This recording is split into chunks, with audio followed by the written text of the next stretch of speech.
చలో అందరికీ శనార్థులలో టీవీ5 సమర్పించు మాస్ మల్లన ముచ్చట్లకు స్వాగతం. వచ్చేసిండు మీ నడుచుకాక. ఇక అరుచుకుందాం రారుళ్ళు అయ్యాల్టి మోక. అయ్యో ఏమైపోయా గిట్ల అయిపోయింది. సింగరేణిలో కూడా మొత్తం మీద కారు పార్టీ వాళ్ళు అయితే కథ ఒడిసింది, మాకేం వద్దని రాజీనామాలు చేసి పక్కకు జరిగిపోతున్నారు కదా నువ్వులా. మరి కాంగ్రెస్ వాళ్ళదే పట్టు ఉంటుందా ఎట్లా కథనో ఏమో.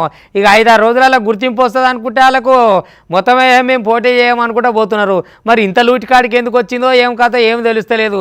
మరి పైన చక్కగా లేదా, పైన బలం లేదనా, లేకపోతే ఇక అంతా ఏమున్నది ఒక దిక్కు పోతే అయిపోతుందనా, లోపల గుట్టే ఉన్నదో కానీ సింగరేణిలో మట్టుకుగా ఒట్టు గిట్లున్నది ముచ్చట. అయితే కావాలంటే మీరు కూడా చూడరు, కథే ఉన్నది కదా మొత్తం మీద. ఇక కారు పార్టీ నాయకులంతా కార్మిక సంఘాలు ఇక మొత్తం రాజీనామాలకే సురువు చేసిరు మెయిన్ నాయకులంతా. మరి ఇది ఎటు దారి తీసేది ఉన్నదో ఏం కథో మొత్తం మీద. అయితే అగో కారు పార్టీ ఎందుకో లూటిపోతున్నట్టే కనబడుతున్నది మొత్తం మీద. ఇక మంచిర్యాల జిల్లా సింగరేణి గుర్తింపు సంఘం ఎన్నికల ముంగల టీబీజీకేఎస్ కు షాకే తలిగిందని చెప్పాలనులా. టీబీజీకేఎస్ నాయకులు వెంకట్రావు, మిర్యాల రాజిరెడ్డి, కెంగర్ల మల్లయ్య రాజీనామా చేసిండ్రు. బీఆర్ఎస్ అనుబంధ సంఘము టీబీజీకేఎస్ ఈ త్యాప సింగరేణి ఎన్నికలలో పోటీ చేయొద్దన్న నిర్ణయంతో ఈ ముగ్గురు రాజీనామా చేసినట్లే తెలుస్తున్నది ముచ్చట. ఇక మరో 5 వద్దుల గుర్తింపు సంఘం ఎన్నికలున్న నేపథ్యముల కాంగ్రెస్ అనుబంధ కార్మిక సంఘము INTUCలో చేరిండ్రు. అది ఏందో ఏమో పోండ్రి, ఇక మీదనే బలం లేదు ఇంకెందుకు అని చెప్పేసి ఇట్లా చేస్తున్నారా, లేకపోతే వెనకంగా ఏమైనా మాటలు మాట్లాడుకున్నారో తెలియదు గాని ఇక మొత్తానికైతే కారు పార్టీ లూటిపోతున్నట్టే కొడుతున్నది. రాజీనామాల మీద రాజీనామాలే కనబడుతున్నాయి. ఇక పోటీ చేయమని చెప్పేసి ఆన్లకేం చెల్లి ఇటు రానే వచ్చిరి. మరి వెనకంగా ఏం జరుగుతుందో ఎట్లా మాట్లాడుకున్నారో ఏమో తెలియదు గాని ఇక మొత్తానికైతే కారు పార్టీలో రాజీనామాలు గీ తీరుగా జరుగుతున్నాయిలా. మరిచేపోయావా జగను, మారిపోయావా, మా నెత్తులు కొట్టావా, మమ్ముల నట్టేట ముంచావా. అగో సేమ్ గట్టనే ఉన్నది. అంగన్వాడి అక్కలైతే దుమ్మెత్తి పోస్తున్నారు, చెవులో పువ్వు పెట్టుకొని ఇదే పాట పాడుతున్నారు. ఏం చెప్పినావు అయ్యా అలా, ఓ నాయనో నెత్తిలో చేయి పెడితీవి, గదమకు ముద్దులు పెడితీవి, ఒక అక్కకు ఒక శల్యకు అని ఎగురం తప్పిన ముచ్చట ఇంత పొడుగు చెప్తీవి. నీ మాటలు నమ్ముకొని మేము ఉరుకులాడితే మా కొలువుకు భద్రత లేదా, ఓ జీతాలకు చక్కదనం లేదా, ఏమి లేదా. ఆ మాట అంటివి మడిమ తిప్తివి, మాట అనేది మాట తప్పేది లేదు, మడిమ తిప్పేదే అంటివి. ఇప్పుడు ఏమైంది జగను, మాటను తప్పావా జగను, మడిమను తిప్పావా అని అమలక్కలంతా నీకోసం భజన చేస్తున్నారు. నీ చక్కదనం పాడైపోనని దుమ్మెత్తిపోస్తున్నారు.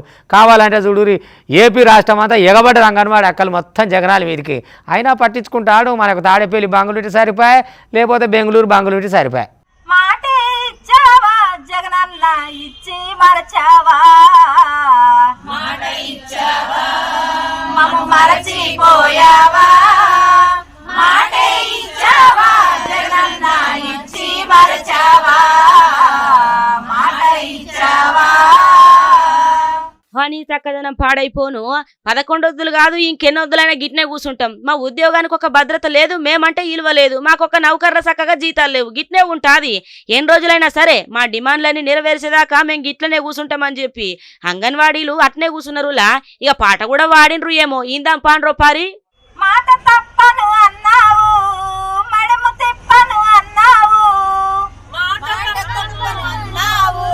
మడము తిప్పను అన్నావు, మాటను తప్పి మడిమను తిప్పి పిచ్చి వాళ్ళను చేశావు, మాటలు తప్పి మడిమను తిప్పి పిచ్చి వాళ్ళను చేశావు, మాట ఇచ్చావా, మమ్ము మరచిపోయావా, మాట ఇచ్చావా, జగనన్న ఇచ్చి మరచావా, మాట ఇచ్చావా. ఆగో ఇన్నరు కదా ఎట్లున్నదో, మరిచేపోయావా జగను, మారిపోయావా, నీ మాటను మరిసావా జగను, మమ్ముల ముంచావా అన్నట్టే ఉన్నది మొత్తం మీద. ఇక గాలపాట కూడా మంచిగానే ఉన్నది. ఎందుకంటే ఇచ్చిన మాట నెరవేర్చుకుంటే గాళ్ళు ఎందుకు వాడతారు చెప్పుండ్రి కై కట్టుకొని పాటలు. ఓ జగ్గులు చెవులింత జర్ర పెద్దగా వేసుకొని నేను మస్తు ఉన్నది పాట, నీ మీదనే రాసిర్రు అక్కలు. మరి గల డిమాండ్లు ఏమో నెరవేరిస్తే గాళ్ళు అందరు పోతారు కదా.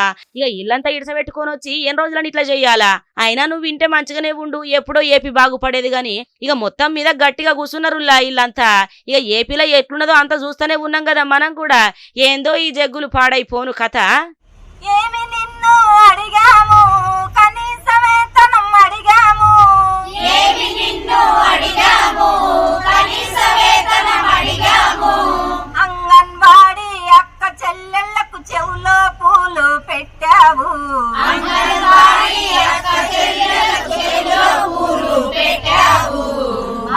ఇచ్చావా మమ్ము మరచిపోయావా మాట ఇచ్చావా జగనన్న ఇచ్చి మరచావా మాట ఇచ్చావా.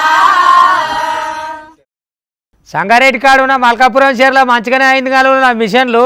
అదే నువ్వు యుద్ధ విమానాలు ఉంటాయి, యుద్ధ ట్యాంకర్లు అంటారు కదా, విమానాలు కాదు ట్యాంకర్ అన్నట్టు. ఇట్లా రోడ్డు మీద రయ్యిన పోతుంది, నీళ్ళలో కూడా పోతుంది. ఇక అవతల శత్రువులతో యుద్ధం ఎట్లా చేయాలంటే అందుకు ఈ మల్కాపురం చీరలో ఓ మల్క తిప్పి చూసిరనుకో రాదురి. అధికారులందరూ ఎక్కిరు, ఎట్లా పని చేస్తుంది ఏం సంగతి అనేది చూసిరు, ఎవరి కాళ్ళు జాగ్రత్తలు తీసుకున్నారు. అసలు మరి ఆన్నే ఎందుకు ప్రయోగించరు, అవి ఎట్ట పని చేస్తే ఏం సంగతి అనేది కూడా తెలియాలి కదా. ఎందుకంటే దేశ రక్షణే మన రక్షణ, ఇక మన రక్షణే దేశ రక్షణ అన్నట్టు ఉంటుంది కదా. అగో అందుకోసం సైనిక అధికారులు మరి ఇక దాన్ని తయారు చేసిన వాళ్ళు ఎట్లా నడుస్తుంది ఏం సంగతి అనే దాని మీద ప్రయోగాల కోసం చెర్లకు దింపిరు. ట్యాంకర్లు గమ్మత్తుకునే బుడ్డ పొరగాలు ఎట్టున్నారు ఈ చూడురు పొరగాలు. ఏంటి ఇవి నీళ్ళలో మంచిగానే పోతున్నాయి, ఇక భూమి మీద కూడా బాగానే పోతున్నాయి. అగో నీళ్ళలో ఎంత దూరం పోయినా మంచిగానే మీద మీద వస్తున్నాయి కదా అని చూస్తున్నారా. భారత సైన్యం ఉపయోగించే యుద్ధ ట్యాంకులను పరీక్షించిండ్రు, నిర్వహించిండ్రు ఆర్డినెన్స్ అధికారులు. భూమి మీద నీళ్ళలో కూడా పని చేసేటట్లు వీటిని తయారు చేసిండ్రులా. ఇక వీటి పనితీరును సంగారెడ్డి సమీపంలో ఉన్న మల్కాపూరు పెద్ద చెరువులో పరిశీలించిండ్రు. ఇక సైనిక అధికారులు సైతం గిట్ల పాల్గొనరులో. పూర్తి ముచ్చట మొత్తం అరుసుకద్దాం రాండ్రి, ఇక ఇందం ఎట్లున్నదో గడా. సంగారెడ్డి జిల్లాలోని ఆర్డినెన్స్ పరిశ్రమలో బిఎంపీ యుద్ధ ట్యాంకులు తయారు చేస్తుంటారు. ఈ బిఎంపీ యుద్ధ ట్యాంకులు అన్ని కూడా ఇటు భూమి పైన ఇటు నీటిలోనూ ప్రయాణిస్తున్న విధంగా దీన్ని తయారు చేస్తున్న పరిస్థితి కనిపిస్తుంది. ఈ నేపథ్యంలో అసలు ఇవి ఎలా పనిచేస్తాయని పరిశీలించడానికి సంగారెడ్డి సమీపంలో ఉన్న మల్కాపూర్ పెద్ద చెరువులో వీటిని పరిశోధన చేస్తున్న పరిస్థితి. ముఖ్యంగా అసలు ఇవి ఎలా పనిచేస్తాయనే విషయం తెలుసుకుందాం. మనతో పాటుగా ఆర్డినెన్స్ పార్టీ జీఎం మనతో పాటు ఉన్నారు. సార్ చెప్పండి సార్, అసలు ఎట్లా పనిచేస్తుంది, ఎందుకు తయారు చేస్తుంటారు? ఇది బేసికల్గా 300 horsepowerతో పనిచేస్తుంది. మన రోడ్ మీద వెళ్ళేటప్పుడు, రోడ్ మీద లేకపోతే క్రాస్ కంట్రీ వెళ్ళేటప్పుడు 60 to 65 km/h వేగంతో వెళ్ళగలుగుతుంది. అదే వాటర్లో అయితే 8 km/h వెళ్తుంది. ఇది ఈ ట్యాంక్ను వచ్చేసి మనం మిలిటరీ స్టాండర్డ్స్ తోటి తయారు చేస్తున్నాము. అది చూసిరు కదా ఎట్లున్నదో యుద్ధ ట్యాంకర్లు. మల్కాపూర్ చెరువులో యుద్ధ ట్యాంకర్ల ట్రయల్ రన్ నిర్వహించారు మొత్తం మీద మెదక్ ఆర్డినెన్స్ అధికారులు, ఇక ఆర్మీ సైన్యం కూడా. ఇక నేల మీద 65 కిలోమీటర్ల నుంచి వెళ్ళి నీళ్లలో 7 నుంచి 12 కిలోమీటర్ల వేగంతో పోవచ్చన్నట్టు ఈ యుద్ధ ట్యాంకర్ల మీద. ఇక మొత్తానికైతే విజయవంతంగా పూర్తయింది ఈ ట్రయల్ రన్. భారత సైన్యానికి 100కు పైగా యుద్ధ ట్యాంకర్లను అందజేస్తున్నారు మెదక్ ఆర్డినెన్స్ ఫ్యాక్టరీలు. మంచిగానే ఉన్నది కదా మొత్తం మీద ఈ ఆలోచన. ఏమిటికాయ ఉన్నట్టు అంటే మన్నట్టు అవుతుందని మీ మోడీ సర్కారు ఏం చేస్తున్నట్టు ఏం సంగతి అని రాహుల్ కాక రెచ్చిపోయి మాట్లాడిన అనుకో రాదురి. దేశంలో ఏం అభివృద్ధి జరిగింది చెప్పు? నిరుద్యోగం లేదా? నేను జోడో యాత్ర చేస్తే తిరగలేదా? దేశం అంతా తిరిగితే ఏముందో మాకు గనవల్లేదా? మళ్ళీ మీదికి వెళ్ళి ఎంపీలను సస్పెండ్ చేయబట్టిరు మీరు. మీది ఇదేం తరీకా ఎట్లా సంగతి అని రాహుల్ కాక మట్టుకు అబ్బబ్బబ్బబ్బబ్బా మోడీ సర్కారు మీదికి అగ్గిపుల్ల బర్రున గీసి మంట పెట్టింది అనుకో రాదురి. ఎక్కడి మంట ఏం కథ? ఢిల్లీలో జంతర్ మంతర్ కాడ కథ మొత్తం కింద మీద చేసిండు అనుకో రాదురి. ఏమిటికా ఎట్ల సంగతి ఏం లెక్క అని చెప్పి సరిపోనే అరుచుకున్నాడు. మరి ఈ దాని మీదకి వెళ్ళి మోడీ సర్కారు ఏమంటుందో కానీ ముందుగా అయితే ఇక ఈ సస్పెన్షన్ సంగతి ఏందో, సస్పెండ్ సంగతి ఏందో కథ అంతా తెలియాలిగా. ఒకసారి ఇచ్చుకుందాం రారి. అమ్మో తెలంగాణ ఓట్లు ఎప్పుడైతే అయినాయో ఇక ఆకాంక్షలు అరుచుకుంటూనే ఉన్నారు అనుకో రాదురి. ఇక ఎక్కడో అక్కడ బిర్రుగా పట్టుపడుతురు. ఆగో మస్తుగా గరమైంది కదా నువ్వు రాహుల్ గాంధీ. మోడీ సర్కారు ప్రజాస్వామ్యాన్ని మొత్తం కూని వేస్తున్నదని నిప్పులు జరిగింది అనుకోరాదు రివో తీరుగా. ఢిల్లీలో జంతర్ మంతర్ కాడే ఇండియా కూటమి నేతల నిరసన ధర్నాల పాల్గొన్నాడు రాహుల్ గాంధీ. మోడీ సర్కారు మీద జోరుగా ఇరుసుకపడ్డాడు. పార్లమెంటు లోపలికి దుండగులు ఎట్లొచ్చిరని ప్రశ్నించిండు. ఇక గాల మీద చర్యలు తీసుకోకుండా ఎంపీలను సస్పెండ్ చేస్తారా అని చెప్పి ఫైర్ అయిండులా మస్తుగా. ఇక దేశంలో మస్తుగా నిరుద్యోగం ఉన్నది కానిగా ముచ్చటంతా ఇడిసబెట్టి మోడీ సర్కార్ అసలు ఏం చేస్తున్నది పండించుకున్న పాపనన్న పోతలేరు అని చెప్పి ఇక ఈ తీరుగరమైండు. ఇక కావాలంటే చూడు ఎట్లున్నదో కథ. पार्लियामेंट हाउस में 2-3 युवा जंप करके अंदर आ गए. जंप करते हुए हम सब ने देखा. अंदर आए, थोड़ा धुआं फैलाया. बीजेपी के सांसद सब भग लिए. जो अपने आप को देशभक्त कहते हैं, हवा निकल गई उनकी. सबसे पहली बात, अंदर कैसे आए? सिक्योरिटी ब्रीच की बात हुई, सही है. अंदर कैसे आए? पार्लियामेंट के अंदर वो गैस का सिलेंडर ले आए. अगर गैस का सिलेंडर ला सकते थे तो कुछ और भी ला सकते थे. दूसरा सवाल, उन्होंने ये प्रोटेस्ट क्यों करी? उसका कारण क्या था? देश में भयंकर बेरोजगारी, इस देश का युवा आज रोजगार नहीं पा सकता है। हिंदुस्तान के जो युवा हैं, ये जो आपने सेलफोन पकड़ रखे हैं, అది సూచినారులో ఎట్లా నిప్పులు జరిగిండో ఓ తీరుగా ఇక మైకు పట్టుకుంటే ఎట్లుంటదో ఎరకనే కదా, ఆ లీలననా ఈ లాలననా గిదే నడుస్తా ఉంటది. ఇక ప్రజాస్వామ్యం కూనైపోతున్నది. మోదీ పాలనల యువత సెల్ ఫోన్ తోని మొత్తం సమయం అంతా వృధా చేస్తున్నది అని చెప్పి గీ తీరుగా అరుసుకొచ్చిండు. ఏదేమున్నా బాగానే గరమైండుల్లో. మొత్తం మీద తెలంగాణలో ప్రజావాణి కార్యక్రమం మటుకు బాములుగా అయితలేదుల్లా. మొత్తం మీద ఇక సంచుల కొద్ది సమాచారాలు పట్టుకొస్తున్నారు, వాళ్ళకున్న సమస్యలు పట్టుకొస్తున్నారు. ఇక ఇప్పుడు డిప్యూటీ సీఎం ఉన్నాడు కదా బట్టి విక్రమార్క, మొత్తం విచారించుకుంటా అన్ని పత్రాలు తీసుకున్నాడు. మరి పరిష్కారాలు ఫలితాలు ఎప్పుడుంటాయో ఏం సంగతో తెలియదు. కానీ వీళ్ళు చెప్పిన 2 వారాలలో మటుకు జనం ఆయన ఇక జాతరకు వచ్చినట్టే వస్తున్నారు అనుకో, రాదు సంచుల కొద్ది సమస్యలు తీసుకొని ఇక సారు మాకు ఇది రాలేదు, సారు మాకు అది రాలేదు, మేము ఈ నిర్వాసితులం, మేము భూ నిర్వాసితులం, ఒకటారు ఉండా చెప్పుకుంటూ పోతే కుప్పలు తెప్పల కొద్ది పట్టుకొని వస్తేనే ఊరు కట్టలు కట్టలుగా. మరి వీళ్ళు అయితే ప్రజాభవన్లుగా ప్రజావాణి మంచిగానే తీసుకుంటున్నారు. మరి ఫలితాలు ఏమొస్తాయి, పరిష్కారాలు ఏమొస్తాయి అనేది ఎదురు చూడాలి. ఇక జనం అయితే బాగానే వస్తున్నారు. ఈ ముచ్చట మీదకి వెళ్ళి ఒక చూద్దాం రా రియల్ దిగుదా. ఆగో ప్రజా సమస్యల మీద దరఖాస్తులు తీసుకునేందుకు తెలంగాణ సర్కారు నిర్వహిస్తున్న ప్రజావాణి కార్యక్రమానికి మస్తుగా స్పందన వస్తున్నది జనాల కాంచెల్లి. ఇక పట్నంలో ప్రజాభవన్లో చేసిన ఇయాల్టి ప్రజావాణి కార్యక్రమంలో డిప్యూటీ సీఎం బట్టి విక్రమార్క జనాల నుంచెల్లి వినతులు తీసుకున్నాడులా. ఇక మహిళలు, వృద్ధులు, వికలాంగులకు ప్రత్యేక ఏర్పాట్లు కూడా చేసిర్రు. ఏర్పాట్లను ప్రజావాణి స్టేట్ నోడల్ ఆఫీసరు హరిచంద్ర దగ్గర నుంచి పర్యవేక్షించింది. మొత్తం మీద ఇక ఈ ప్రజావాణి కార్యక్రమానికి వివిధ జిల్లాల నుంచి జనాలు పెద్ద ధరలు వస్తున్నారు. పింఛన్లు, ఇండ్లు, ఉద్యోగాలు ఇప్పించాలనే వినతులతోని ఇక వచ్చిన జనాలు గల సమస్యల మీద అధికారులను కలుస్తున్నారు. ఇక చూడు ఎట్టున్నదో అది సురు అయిన కాంచెలి బాగానే వస్తున్నారు కదా. ఇక ఈ కార్యక్రమానికి జనాలు వివిధ జిల్లాల నుంచి వస్తున్నారు. ఇక వాళ్ళకి ఏమేం బాధలు ఉన్నాయో మొత్తం అధికారులకు చెప్పుకుంటున్నారులా. ఇక మహిళలకు, వృద్ధులకు, వికలాంగులకు అయితే ప్రత్యేక ఏర్పాట్లు కూడా బాగానే చేసిండ్రు. ఏదేమైనా ఈ ప్రజావాణి కార్యక్రమం మంచిగా నడుస్తున్నది.